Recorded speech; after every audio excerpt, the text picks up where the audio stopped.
Hello, I'm Matt Evans, and welcome to Board Game Replay.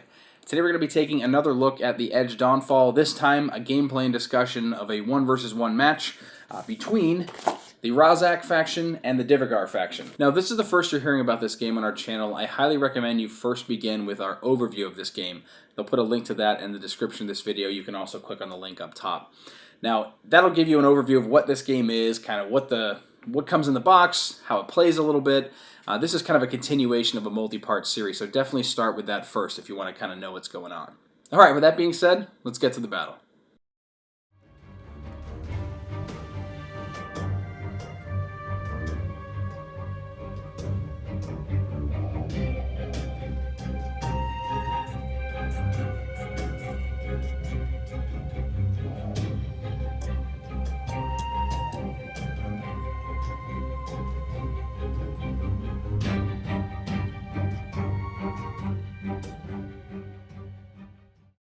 Okay, we just finished up a standard game of the Edge Dawnfall. This is just a 1v1. Your first game, Brian, that was your second game playing. Yep. I kind of oversaw the game and kind of did like the little bit of the rules moderation. But first thing I want to mention on that is actually to get up and just start playing the game. I mentioned this a little bit earlier, but it's actually not terribly complicated to get into it in terms of like mini skirmishing fighting games. It's like how units move and attack is actually pretty easy to teach. You only like explained for like 15 minutes before we started to me, and it was my first game. So. Yeah. A lot. I think the nuance falls back on like the card play and the comboing and all the other stuff. So, you want to talk about how this game went? Yeah, right. How'd it go? So compared to the first game, I went against Matt the first time. I played the Faceless versus the Chapter. The Chapter, yeah. And you beat. Yeah, it was pretty balanced. Like we did a lot of the victory track was one way, then the other, and it ended I think at 0 right at the end. It was pretty well balanced. This game, I was the Rhazack, and it was versus I already forgot the Dvergar. Dvergar. Yeah, it was. It seemed like these guys the Rhazack were really fast and had a lot of cards that required expensive cost, and his guys were very defensive. I'm sure there were some strategies that I missed. As you can see from the board, but it was a very different game from the first one. I had a lot of cool enhancements to put down. I never got to really activate any because of the cost was expensive. But your 3 cost stuff made those guys really strong. Yeah, they get power swords and drills and stuff. Yeah, because without any other card, it would take you 2 full passive turns to charge them up. So. And that was the thing. A lot of the passive turns I needed to do early, but it was. Due to the placement, I thought I was being smart with placing some of the ones in the area, and I found I was like, if anyone's adjacent to one of the ones you are, you just don't collect any crystals. Yes. So there was like the first time we were both thinking of it, I think only you were adjacent to one, and it was like over here. Everybody else was one space away. Yeah. And then, as you can see here, nobody could collect except for you. Yeah. I actually, and to your point here, I played a game the other day. I think our first game was really close. It was really back and forth, I think, as we were both learning. I played against my wife a couple days later, like maybe the next day, and I did I'm not going to have the names at hand, but the forest characters and against the demon characters, and I got completely destroyed. And I already knew the game, but my faction had a different strategy than the original one I played, and so it was nuanced enough that it was in the card play and even the tactical guide that comes on these little sheets. I hadn't really read that. I was like, well, I already know how to play. I don't want to read up too much because I don't have an advantage. But then I think it was a similar situation here where you're just like, well, Jeremy hasn't played. I'll play against him and just go for it because I already know the game. But I think definitely different factions have a lot more little things to learn about them and figuring out what cards they need to play to combo, thinking about just their basic strategy. Your guys seem very crystal hungry. So farming crystals is almost like knowing what you know now. Would you have changed the setup in terms of where you place the crystal stuff? I would have had them spread out all over the place. The thing that really basically got me in trouble in the beginning was I had these surfer guys, and if they start with 5 movement, you flip them to speed mode, it goes to something even faster. That's insane. It goes to 7. So you're just able to cross the map. So having all of these crystal locations spread out, I could have zinged those guys all over the place. But instead, I put them next to a crystal, and then his big guy that apparently can AoE with his axe just ran over to them and blew them all away on the first round. Matt, are you ready for this fun turn? I have a good idea. I think so. I think it's going to be a good idea. Avenger is going to switch to attack mode, where he gets 5 movement. That seems He's like going to a lot. go 1, 2, 3, 4, or he's touching all 3 models, and then I'm going to cast Fury to attack all models that I'm touching. Cool. Ooh, Go so you gotta for spend it. 2 crystals for that. Grab some dice. So Perform combat. So he still has higher initiative, so he goes first. correct. Nope. The They have 3. surfers. The higher number is better, right? Correct. So you rolled 0. You gain a crystal back. 2. So he has 2 So to your attack. We're doing each character. Yeah, one at a first. time. Okay, Yep. so whatever. This one first, sure. And then my defense is so you did 0 with 2 attack. I have 2 defense. Tie. What does tie go to? Tie goes to the defender. So Defender? you get a crystal back. You now counterattack him. So 5 to you, 5 man. to Brian. You can upgrade your die if you want to. So Absolutely. that was a 5. So that was a 4. So I take a damage. So take Oops. 1 damage, which is removing a shield, or Which the one? guy that we were saying was that guy. Doesn't yeah. Yeah. Okay. So that's who. I'm still. Yeah, Oh, each yeah, unit yeah, is yeah. attacking. Yeah, Okay. because I initiated combat with everyone. So that's 5. I'm gonna upgrade for 1. There you go. So 5 to 5. Defender wins ties. So now I can counterattack. So now you can counterattack. 3. That's 7. I think you. If you rolled a 6 with a red. He's just hoping for the free Oh yeah. 0, right? Yeah. So next one's dead. All right. So now you're attacking again. 3. So it's a 3. I'll go with. I'll let him possibly take damage. Ooh, never mind. Got it. So now I'm going to counterattack for 6. Hey, you got an energy back. Cool. Now they're all dead. That's pretty good. Oh, for each enemy killed, earn 1 additional VP. For each what? So you get 3, I think. For each enemy killed, earn 1 additional VP. So you gain 6. No, they're No. worth nothing. They're worth 0. Oh. So when you kill them, you get nothing out of them? Yes. Well, yeah, normally. Yeah. Oh, okay. Unless I fury them. Yeah, so that would just be the game end right there. Yeah, I'd be like, someone needs to reevaluate that one. So those guys start with 0 shields, but they're worth 0 victory points. Yeah, so like weaker models, it's like part of the balance of the game. Weaker, Yeah. easy to kill models are worth less victory points, if any at all. And these guys are worth 0. But this particular attack, I gained 1 victory point for each figure killed. So I wiped out 3 guys on round 1 for 3 victory points. That was a big. Not only did it wipe out his whole unit, it started me halfway to win. Yeah. And then because of that, now you've got currency. Essentially, like yes, you want to get to the end of victory point track, but now you also have currency to spend because you can spend victory points in the place of crystals. So that gave you a really big early game lead. Yeah, just wiping out 1 of the 5 characters, 3 victory points. Yeah, it was a quick start. That was a good early card to have in your hand for sure. I think. Did you ever find a second one of those? There is another one in the There deck. is one in your deck. I don't know if there's more in the optional cards. Yeah, but I mean that's a good card to have in your deck no matter yeah. what. It costs. I mean, it costs 2 fury for 1 attack. 2 crystals. Yeah. Yeah, 2 crystals. Sorry, 2 crystals for 1 attack. So it's expensive, but round 1 I had the points, so I went for it. And it's specific to that guy, but also that card round 1 is really good too. So like you all start the game grouped up. Oh yeah. So round 1 again, you all start on basic mode. I switched right into attack mode, which gives me 5 movement and 4 attack. So that against 2 defense, Secured your pretty much guaranteed to win. Yep. But again, a second game though, I mean, I'm gonna have to talk for you here, but like you probably wouldn't do what you did placement wise again in terms of like knowing like when you saw this guy get placed down because you know that's in his pocket potentially, you probably would put your lightest armored guys as far away from him as possible. Like, Right. I mean, all little things that you learn from one game, you know. Or if he went first, so if he would have just instead of you move some other units, maybe would have moved those Split guys up away your first. teams, yeah. That's the other thing. Most people, well, I shouldn't say most people. Usually, in most games, you save the biggest things for last because that's the thing that people are afraid of the most. These guys, at least the hero units, they have cards specific to them.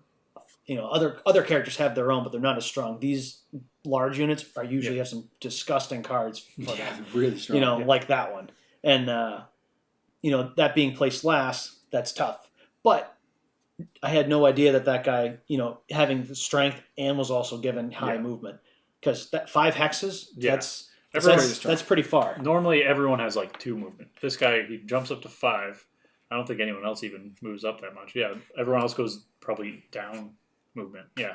These are so they very get stronger, slow they get moving characters. slow except moving for- and low initiative too, Yeah. for the most part. Most of your guys walk up let the enemies hit them first, and then they retaliate. Is like that's their primary. Yeah, they have high defense. They're not going on the offense. They're strong, but they're not. Yeah. There's the thing, because if you put your guy in the center, you basically could nearly get to any single corner of the map, or like adjacent is all with you a need. 5, yeah. So when I switch to 5, it's definitely a sacrifice because I go from like 5 defense to 2 defense. right. But if I'm the one getting the attack off first, Yeah. Yeah, so you talked a little about some of your guys' abilities where, well, maybe just a little bit, but you've got like this big super mech guy that's really heavy hitter, but he's also a big target. And if you take him out with some special abilities, like if you have been able to get your drill ability off on him, deal some extra wounds, he has 4 what do they call those? Endurance tokens. So he's worth 4 victory points. That guy dying alone could just end the game. Like if you've got 1 or 2, game's over. Like that's a pretty big deal. And you could, if you had some combo set up and you had some things played right and just had things, I mean, having 2 victory points right here isn't enough for your opponent to be scared. But if you had like an ace in the hole and you attack this big guy, like they die and it's the end of the game. So you can have some really big upsets from those big units dying. They're big targets. Yeah, because if you were able to attack with him while he had 2 defense, and you had 3 units, that'd be 3 different attacks. If you had something to initiate a second combat, Like the surfers? Yeah, that's what I mean. Like if they weren't killed instantly? That's what I mean. If you were able to use use the surfers, like do 1 whole attack, and then something that initiated a second combat, you could kill him in 1 turn. Yeah. I like how the cards work in this too. They all either cost 0 or they actually cost a resource. And it's nice how it works. Like you start the game with 2 or maybe more if you want. We started this one with 3, like we mentioned. Add it up just to make things go quicker. But you're allowed to play as many cards as you can afford to play. Unless it would specifically say otherwise. Up to 3 in your turn. You only get 3 per turn. Oh, right. Yeah. I'm going to spend 1 and do Energy Cloud, and I'm going to move it to an empty space. Nice. So they have minus... That's so a card. -2 initiative and -2 defense. So they have -2 initiative and defense? Right. Okay. Ouch. I'm going to move in with her. So you're activating her then? Yeah. And She seems strong. I'm going to do Common Self, and 1 model may use initiative, defense, or attack of any other rack squad for 1 combat check. So I'm switching it for a 3. So she hits for 3. Her base attack is 3. Okay. Are you upgrading the die or? Yeah. 9. 6 Oh, plus 3. I boy. don't think I can win that one. I still haven't blocked. I haven't rolled defense. Hopefully get a 0. Yeah. You didn't roll. I just bounced. So I took 1 damage. How much health did I have? 2. Yeah, I'm gonna cast Junk Brand. Anytime my guy loses a shield, it goes to this, and then on my passive turn, I can take it back and heal someone. Do they have to be touching it, or is it I have just to go? control it, yeah. Oh, okay. But it just goes there until. All right, cool. So that junked it, and then you're done. You drew. Yes. I also draw. So. Yeah, I really like that's like maybe talk about the combat dice now. I really like the way the combat dice work, where like you take the crappier yellow die. It's always available to you. Whenever you're rolling a die for anything, you use the crappy yellow die, which is 2 zeros and then 1, 2, 3, 4. But on the zeros of the dice, they have the gear symbol, which gets you either one of 2 things: you either gain a crystal back or spend a crystal to re-roll it. And that is the case for this die or the red die, which you could have paid an additional crystal at the start of a die roll to get that die instead, which is what 1, 2, 3, 4, 5, 6, and the 1s and the 2s have the gears. Yeah, the reds are nice because like with those, there's always a chance of 0, so that's always you're always hesitant. But if you upgrade to a red, you know you're guaranteed to get at least +1, if not like 2, 3, 4, or 5. Yeah, and you can again re-roll. Yeah, it's basically a standard D6, but with the 1 and the 2, the worst sides of the dice, giving you bonuses for either the option to pay 1 to reroll or gain a crystal back. Yeah, maybe that's something we didn't do enough, is using the red die, because like I said, if you get a bad roll, 1 or 2, you get the crystal back you spent. Yep.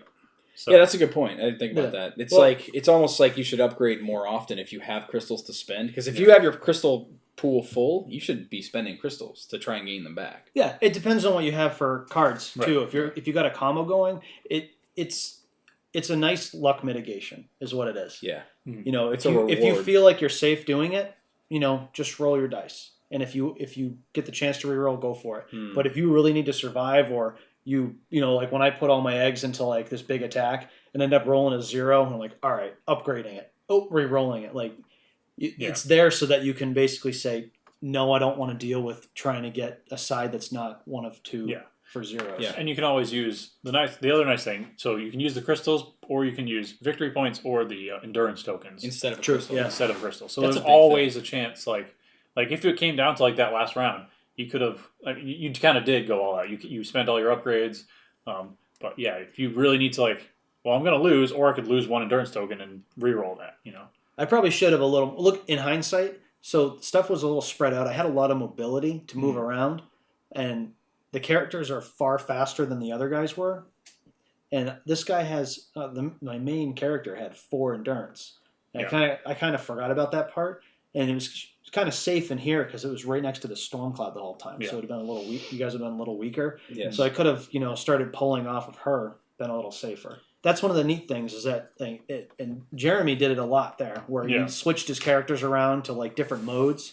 I had a few of them. I did it with the Stormbringers, which is really cool because they actually switched their minis from little range lightning guys to these guys that run around and basically slam the ground. They're actually changed their size from 1 hex to 3. Yeah, they move much quicker. But it's kind of a neat aspect where you can switch at will on your turn, or you can pay a cost, and it usually makes the change much better.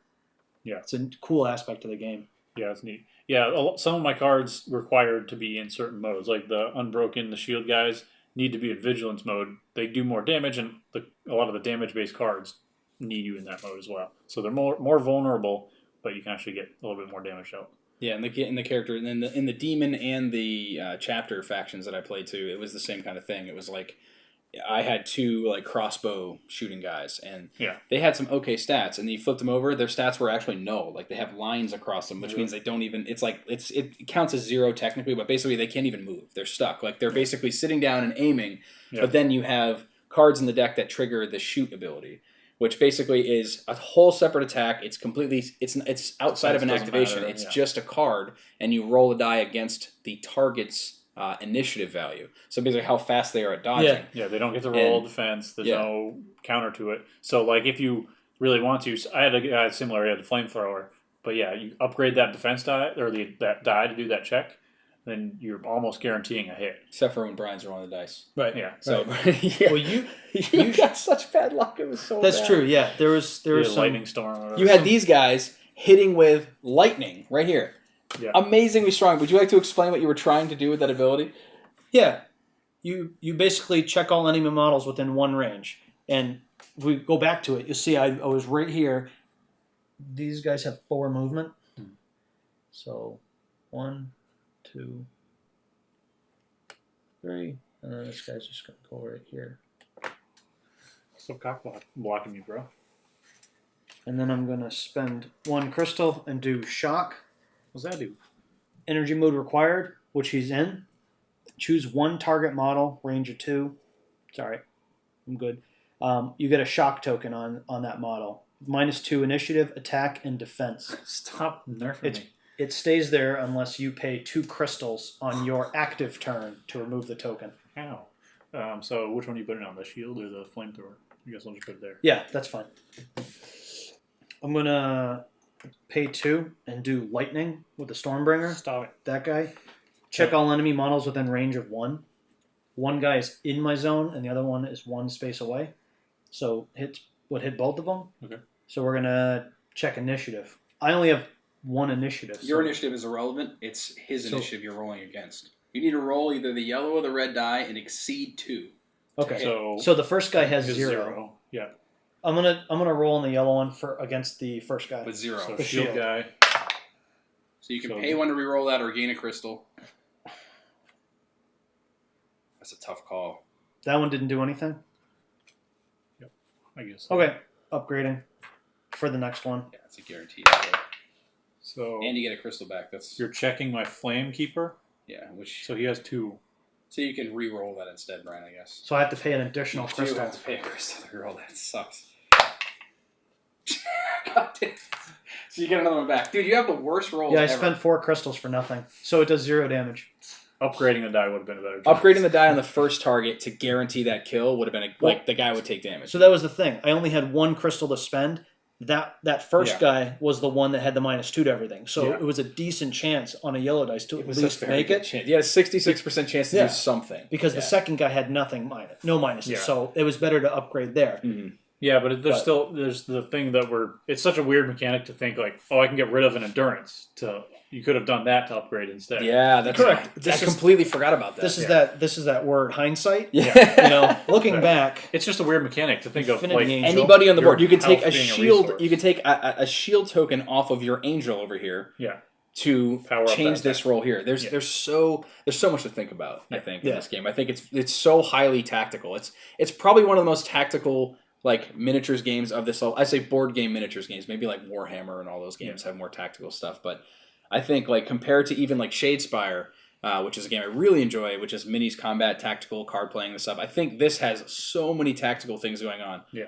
That it's you almost forget about them. It's like, oh, I could have spent a shield. I forgot. I was like teaching and kind of like overseeing the game, and I forgot that you had that option too. Because in hindsight, like I would have just said spend a shield token and make sure that guy dies. that's a lot of red dice that could have used. So and back to the range attacks. When you do a ranged combat check like that, it's generally really powerful. It's like whatever it lands, the success is usually at least one wound, and then maybe there's a secondary effect. Jeremy's, if he lands his flamethrower, it's everything in a line of 2 spaces, takes a wound, and then gets a flame token, which lowers their stats by 2, which is so devastating. And you can just hit them with that card, hit them with multiple flamethrowers, and now they're just like -4. Their stats are all null. That's crazy strong. So yeah, ranged combat is great. It's a totally separate combat activation. It's like they don't even get a chance to defend. Yeah, it's kind of unblockable. But it's only available in the cards. So there's like a Yeah. whole balance They to have to being be in able that to pull it out. mode, right? Did that one need a certain mode? Yeah, they had to It be in has to be. energy mode. Yep. Yeah. Same with Which the means flame, they were a little weaker. Flamekeeper. So Flamekeeper had to be in active mode, which is all zeros Garbage and one stats. movement. Garbage So, stats, very low movement. Yeah, and each class or race has a banner ability. Each race has a different what do they call that? Shrine ability. yeah. And they're all different and unique completely. Like it's really cool. Brian, what yours let you take a card back from the discard or something? Yeah, if I played an action card, or any kind of action card, I could flip the banner and then just return it to my hand. Yeah, so you can keep Then casting lightning every round if you have the energy for it. You flip it, and then you have to, in order to get your banner back or your ability, it comes as part of a passive turn. That's one of the things. It's the only way you can get it back. Right. So yeah, it's unless one there's time a card that use thing, says so. Yeah. And then you have the storm that moved around the map, lowered my stats. Yeah. Your shrine moved. It's the only one that moves. That shrine is unique. A lot of the other shrines is basically something that they basically look just like the other hacks, like just like the crystal plexus that you put down. This is the Jeremy shrine here. Yeah. Every faction has one.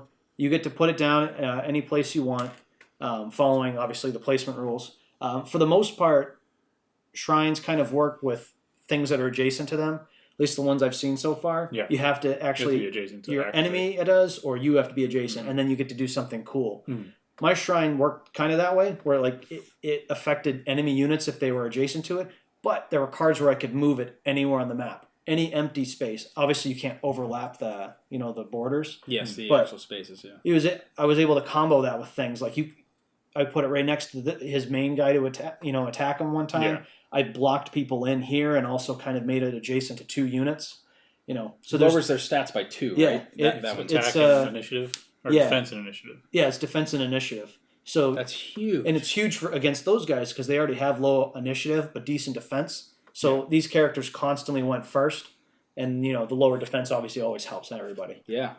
Because with my high defense, there's a lot of times I got counterattacks. Like you'd be attacking me, but I'd be the one that ends up dealing damage. So yes, correct. Yes, that's how it played out. So yeah, defense. These guys are really defense heavy. They're all like 2 or 3 or higher, and a couple of your guys have 0. So there's definitely a lot of contrast. The cards are neat too. man. Like you said, how many you get? What 25 cards? Your deck has 25 cards. It has to. You can't have anything that has a specific unit that you don't have in your army with you. Like you have to have that guy with you. But there's a whole the deck of cards is almost 80 cards. It's 75 plus. And so these are all the cards that Brian isn't using in his deck of cards. There's another unit that you didn't bring into your elite squad that everybody has at least one elite squad that they can bring in, but if they bring in that elite squad, their opponent gets a big advantage, like extra crystals to start the round. Yeah. That's a lot for your guy. That is huge. But I mean, just for the sake of customization and deck building for future games, 25 cards, and there's like this. You have all these extra ones to choose from that you're not even in the game. So there's an incredible amount there. You only get to bring 5 squads. So there's actually most squads have either 6 or 7.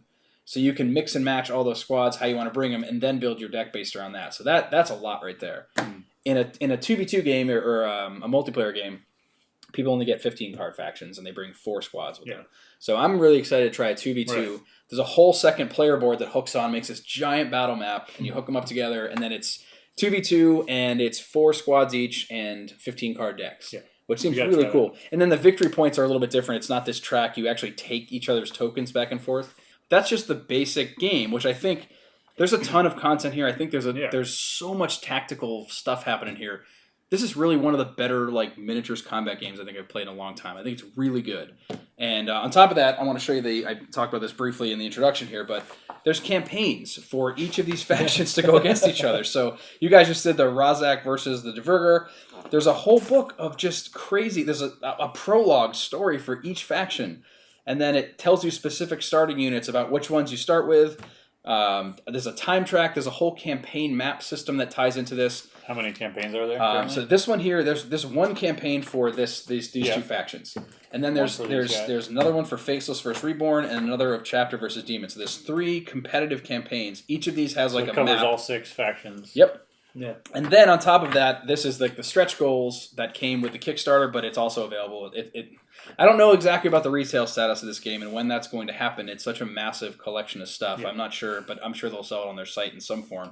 But there's also cooperative stuff. So, and Brian's bringing this over now, but there's a whole darkness faction this is the enemy AI for the game. And just like the other one, it's a whole separate, like there's mini expansions in here too with like different marker tokens, and there's a whole other faction just ready to play in this box. And you can actually play this with other players, like a regular faction like we just played, but it's very complicated. These guys don't use darkness. They don't use crystals. They have their own currency for activation. So they're really complicated. I'm more of a co-op person. I like to do, especially when it comes to like really crunchy stuff. I like, because I feel stupid if I play against these guys. So co-op stuff's really fun, and definitely something we are going to try and report back on. But crazy amount of content in here, and like again, we just sort of played the basic game here tonight, and which was really cool. Like for the first time, like I said, he really only explained it for maybe 15 minutes, and then I was able to kind of jump right into it. But there's so much more depth to it. Like I said, we didn't play optimally at all. Yeah. But I feel the worst for Brian, because like he kind of like, okay, I got totally rolled over. But like even just sitting here talking, we're like, oh, I should have done this. I should have done this. Yeah. If Brian had known that, he totally would have done this differently. Yeah. So, all right, well, that is a little bit of the Edge Dawnfall. That's like there's so much more to talk about. But thanks for watching this. It's sort of like a quick look at it, and we'll get back to more of this in the future. Thanks for watching.